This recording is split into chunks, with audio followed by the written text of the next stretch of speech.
In March 2017, I visited Miyagi Prefecture with NHK to create a program called The Road to Recovery.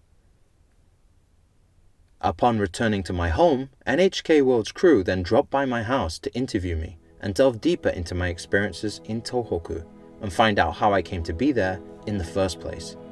This interview never aired.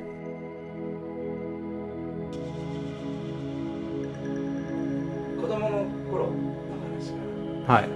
どんな子供だったの？僕I would say, a handful. I was very adventurous, very outdoorsy. I think I always wanted to be kind of playing with insects and climbing trees and, you know, that kind of wild child. どうしてモデルになったの？ Basically, not many people know this, but when I left school, I was an engineer. And while working as an engineer, I fortunately met somebody who kind of scouted me and suggested modeling. And then I started looking at that lifestyle as a possibility. And I ended up traveling over to Australia and New Zealand and pursuing modeling on the other side of the world. And I loved it. I loved the challenge and I loved meeting new people. And so I just kept doing it. 子供の時の夢ってのは？ When I was a bit older, I wanted to be a fireman. I definitely remember that. So my life obviously went in a very different path, but I remember thinking that the idea of being a fireman was a really, really cool job to help people and be looked at as like a, you know, a hero figure. So yeah, I always wanted to be a fireman. モデルを始めた後にプロフィールを見ると40カ国バカボンみたいな。Like, why? Well, the interesting thing is when I was between, I had never been on a flight until I was about 16 years old. So my parents didn't travel, so I had no experience of traveling, much less than anybody around me. And when I went on that trip that I spoke about to Australia and New Zealand to model, I was about 21. And that was my first real experience, not to holiday, but to actually travel and deeply start to be a part of another culture and understand another culture. And I just got so addicted to it. I just felt that this is why I'm alive, you know, nothing else really was as important anymore. And so I mean, I don't feel like I've ever really stopped. I made a base in Japan, but still I'm so fascinated by other cultures and I still travel every chance I can get. 2011年の3月11日の時はどこにいらしたの？ My situation is fairly unusual because I was back in the UK. So I left Japan in 2010 October. It's about 6 months before the tsunami and earthquake happened. And I was in a gap of time where I was reflecting on a year in Japan, an amazing time in my life, and getting ready for a new chapter to move to LA and start pushing myself as an actor more than a model. And I'd gone to the point of getting a model agency in Beverly Hills. And then suddenly the earthquake and tsunami happened. I was in Scotland with my parents, and I realized that there was never a more freeing time in my life. I was in between places in my life, therefore I could do anything that I wanted to do. And what I really felt like I should do was go back and do the opposite to maybe what a lot of foreign people were doing, which was leaving the country, and try to bring something back to Japan, give something back. ファーストタイム日本に来た時の話をちょっと聞きたいんですけど、いつ来て、いつ。My original plan was to come here for about 2 or 3 months to Japan, and that was in basically the start of 2009. It was the Christmas of 2008, so right before 2009 started. And the same as what happens to many foreigners here is I came and 3 months was just incredible, and I walked around with my eyes wide open like, oh my God, what is this place? It's like so different to anything I'd ever seen before, fascinating to me. And so I stretched that trip out from 3 months to a little over a year before I finally did the big sayonara party, and I said goodbye to everybody and I left for good in October 2010. 震災のニュースはイギリスで何で知ったんですか？初めて。 I actually remember fairly clearly as I said, I was staying with my parents, which was fairly unusual for that period of time in my life. And they had a small attic room, so I'm in a cozy little space in an old Scottish house, and freezing cold at that time still. And I remember waking up, removing a million layers of blankets and taking my PC, which was maybe my habit, to see my messages from Japan and stuff. And I opened up my PC, and I think even on the Google front page, there was like an alert that something huge had happened. So I don't normally watch the average news feed, so a lot goes by me, but this was something huge. And when I saw 9.0 earthquake hits Japan, already I knew something serious had happened, and my heart was just beating very fast. And of course I click on it and I start to see the images. By this point, so much has happened while I've been sleeping, and it was just a horrible, horrible feeling to be disconnected. You know, I was no longer a part of that. So many people that I've met and loved were there, and I didn't know at this point who had been affected. You know, if it was people in Tokyo, if people had died from the earthquake here, and it was a really hard feeling. And I'm really glad my parents were with me to support me through that hard time. 今回の日本でボランティアをする前の時に何かそういう活動したことある？ No, I didn't really have any experience with volunteering, which probably surprises many people. I didn't feel like I was a volunteer when I did it. I didn't really know this. Of course I knew the term volunteer, but I didn't ever see myself as a volunteer at the time. I was just a person who wanted to help. So I didn't think I fitted into any circle or box. It was just I felt I wanted to go back. I wanted to do something, and I didn't even know if there were volunteer groups operating in Japan. So I went in completely blind, without any experience. All I had was so much positive energy to give. 震災の前に日本に来てた時に東北には行ったの？ No, I'd never been to Tohoku. 理解したいんだよね。だってと思うそのパワー、これで本当に行っちゃうっていうさ、今までそういうことしてないじゃない。確かにその自然と何かを助けるみたいなことはしてたと思う。でも飛行機に乗って他の国に行って何かしたいってすごいポジティブエナジーだけど、なんでそれが起きたの？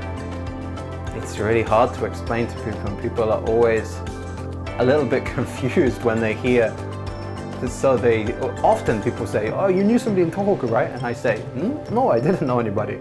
And they're kind of like scratching their head, like, "So wait, why did you go to Tohoku to help? What motivated you?" But I didn't feel I needed to be friends with somebody in Tohoku to do that. I hadn't met people in Tohoku, but that didn't mean that the people in Tohoku weren't amazing people, just like I'd met in other places in Japan. So it wasn't necessary for me to have a deep relationship. I was going to form a deep relationship, you know. でもさ、40カ国に行ってるじゃない。そうするといろんな国でいろんな出来事があるじゃない。なんで日本は来たの？ The most important thing is timing. Timing is everything in life for us all. And what we have to remember is I've been to 50 countries, but the only country that I'd ever been in longer, the only foreign country that I'd been in longer than Japan was New Zealand.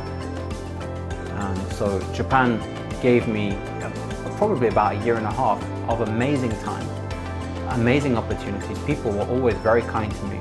So I felt in some way in debt, or I prefer to say not in debt, but gratitude. I felt a lot of gratitude for Japan. And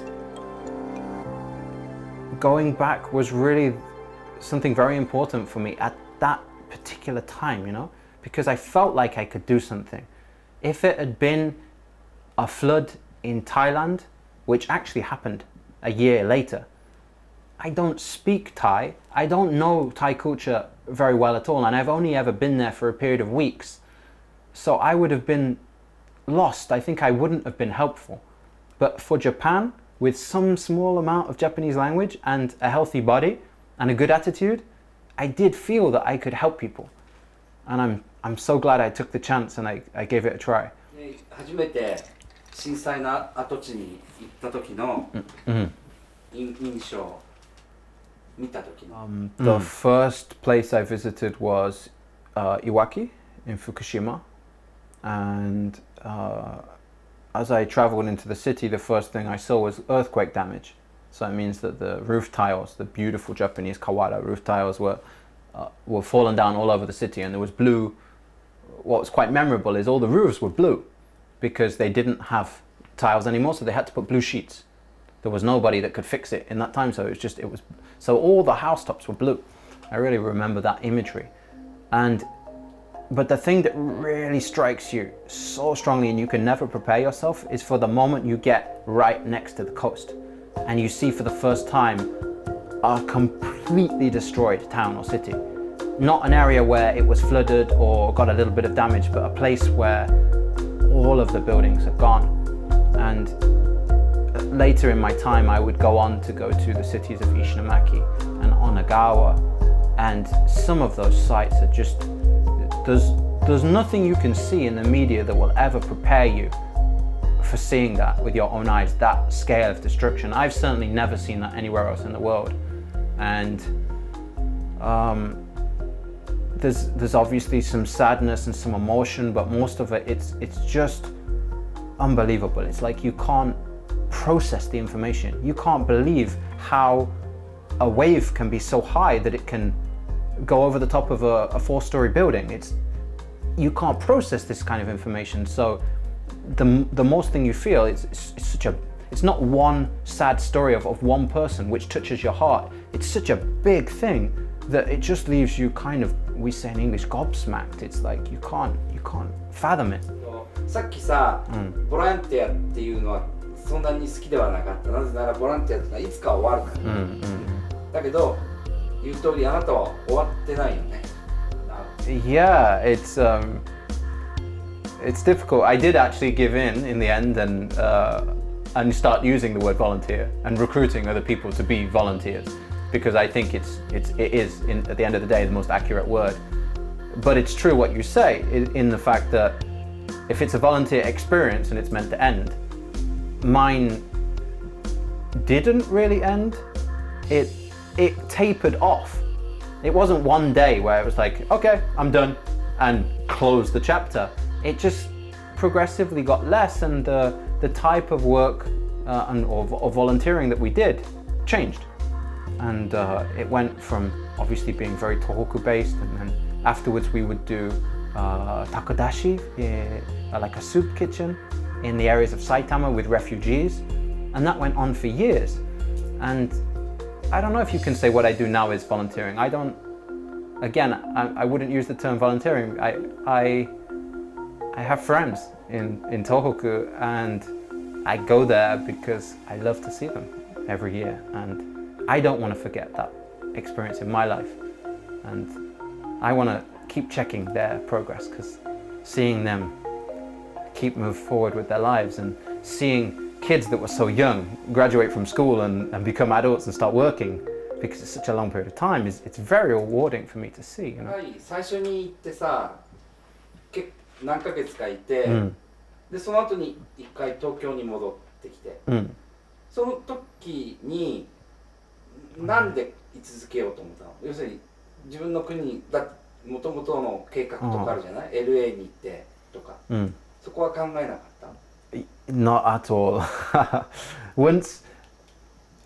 Before I'd gone there, there's always a feeling like, is it going to be a good idea, and am I going to be able to help? After I'd been to Ishinomaki, you wouldn't have dragged me away with horses. It was the place in the whole world that I wanted to be. I wouldn't have switched that for Hollywood. I wouldn't have switched that for a role with Johnny Depp in Pirates of the Caribbean. I just wanted to be in Ishinomaki every single day. And the only reason I came back to Tokyo was to pick up supplies or to do a fundraiser, and then I just wanted to get back. I just wanted to keep going. Like, my life had so much value and so much worth, and I'd only visited this village, and I knew there was this village and this village and this village. You know, there were so many places I hadn't been yet, and I wanted to knock on every single door, and I wanted to say, I brought you some supplies, and how is everybody here, and like, what do you need, and let's do this together. Let's keep the spirits high, and that was one of the happiest moments of my life, you know. And I didn't want it to end. You have to remember the story of Abe-san, and she asked me for the bike. There was many people like that who asked me for something. So I had a big book. I'm sure my organization wasn't perfect, but I developed the best system that I could. Addresses, phone numbers, contacts, what they needed. And I tried to list that with people in Tokyo to, this is what I need. They give it me, I distribute it. It was some kind of basic system. And there were people on my list. So until I'd, like Santa, gone through and kind of ticked off all the people on my list, I wasn't satisfied, you know? Like if I had left at any point with that list still open, I would have felt like I'm giving up on something or walking away with a project unfinished. So until the people either don't ask me for something or you clearly don't need any support anymore, you don't want to stop. You want to see it through. You know? The more times you visit somebody, the more you get closer to the ultimate, which is the relationship I have with Sugaku Abe-san. But there's many people who I met several times, and the more times I met, the more they opened up to me and accepted me. And I had so many amazing experiences, like staying in the temple, which had become like a relief shelter. And I would stay with the local people there, and then in the morning they would go fishing, and then we'd all eat breakfast together. And so the more I did what I did, the more I was allowed to do what I did. And like I said, for me it was filled with really, really beautiful memories. 6年半経ってもまだ日本にいるでしょ。それがなぜってことと、今後もいる感じ？ Yeah. That was rather unexpected, wasn't it? I think, because obviously after I'd been here for that 1 year, I did literally have a sayonara party. It was bye-bye Japan forever.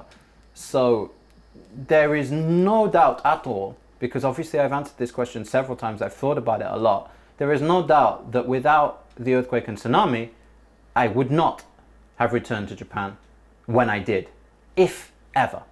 Because had I gone on the other path and I'd gone over to LA, we never know what would have become of my life there. So I owe all of the things that have happened since really to Tohoku. The first year in Japan was a beautiful, amazing experience, but it was Tohoku that really gave me that deep bond with Japan. And after that, it was just, in Japan, there was just a series of really incredible things that happened to me with Tohoku, outside of Tohoku as well. Amazing opportunities, amazing people that I met, and little by little, Japan became more than somewhere I was visiting and more like home. And I realized that this wasn't just another country on my list, but it was kind of the country at the top of the list now. 東京女川マラソンの話をちょっと教えてください。で、ゴールに行ったら大きな音幕があって、そこに彼女がいてどうのこうのみたいな話をちょっとしてもらっていい？ Okay. So the simple story is, I'd obviously driven with a car, a truck, a lorry, like all kinds of vehicles. I'd driven so many times from Tokyo to Tohoku. And often I would do it late at night, and often I'd do it alone. And it's quite a lonely drive, driving 6 hours from city to city on the way to get more supplies from Tokyo, 3 in the morning or something. So at some point during those journeys, I had a thought that one day I'd love to cycle this, or one day I'd love to run this, wouldn't that be cool? Forget the cars and responsibilities. I'd just put on a pair of sneakers and I would run from Tokyo, and eventually, many days later, I'd arrive in Tohoku. And it was a bit of a pipe dream, something that I wish I could do, but maybe I would never really get around to making happen. But if we could do it, we could raise money for charity. And then another friend of mine got in touch with me and said that she wanted to do an event, and she wanted to raise money for Tohoku, and started speaking about her ideas. And I told her my plan to run to Tohoku, and does this fit with what you're doing? And she jumped all over it. And once we had two people passionate about the same thing, the plan kept growing and growing, and then we planned it all out, and it ended up being between 5 and 10 people on bikes, riding little by little to Tohoku with me running, and all the time trying to gather support to raise money for a school in Onagawa. And it took me 14 days, and it hurt a lot. My knees were in such bad condition, but it was a really, really amazing experience. And especially because you got 14 days of really, really pushing yourself, and then on the final day, there's that moment where you're running through Ishinomaki and you feel, oh, it's familiar, and you're on the road to Onagawa and you know it, and you see people you know and they wave to you, and then you come into Onagawa and the city opens up and it's that view that's so familiar to you.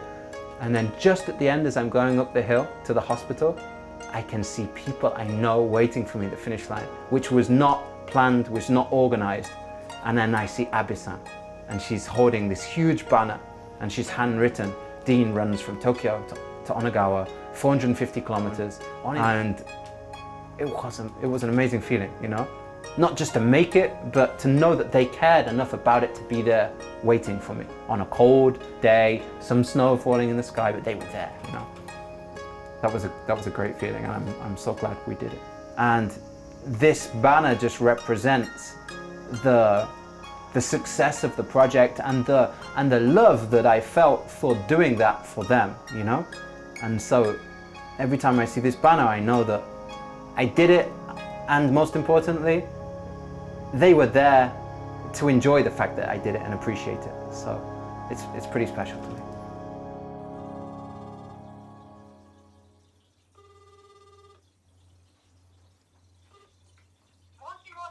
Ah, お母さん。久しぶり。元気？元気だよ。すいません、すごい突然けど、全然最近連絡やってない。ちょっと声かきたかった。あ、そう。ああ。It's time to run away. It's time to break away.